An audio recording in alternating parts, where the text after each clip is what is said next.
Рабочий день для Валентины Чириковой начинается в 4 утра. Только так она успевает испечь хлеб к открытию магазина. Оборот небольшой, порядка 80 буханок ежедневно. К выходным цифра увеличивается в 2 раза. Собственным делом Валентина занимается 2-й год. Помимо пекарни, она заведует самым большим магазином в городе Верхоянске. Предприниматель рассказывает, бизнес на севере – это импровизация на каждом шагу. Кое-как вот за муку я оплачиваю, а вот работника я держать не могу. У нас электроэнергия очень дорогая, а так можно работать. Вот, только надо захотеть. Для себя же работаешь, не для кого-то. Мне интересно, поэтому я этот бизнес начала.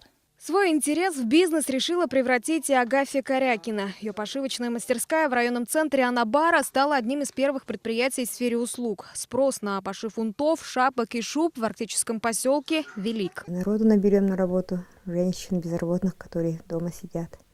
Тут многие шьют. Меня в основном поддерживает администрация хорошо. Оплачиваю только за электроэнергию, а отопление они сами отапливают, например.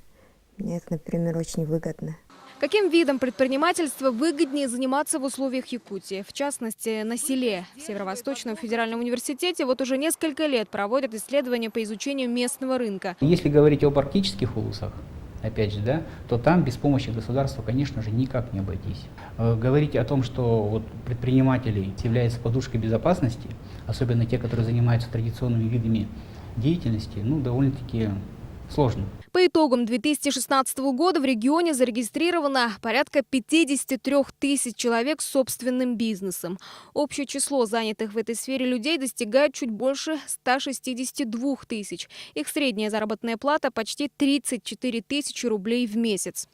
Предпринимательством в Якутии занимаются ни много ни мало 33% экономически активного населения. Свежих подходов к развитию малого и среднего бизнеса в регионе ждут от вновь созданного Министерства по инвестиционному развитию и предпринимательству. Одной из ключевых задач ведомства станет развитие местного производства. Айна Внакурова, Василий Соловьев, Вести.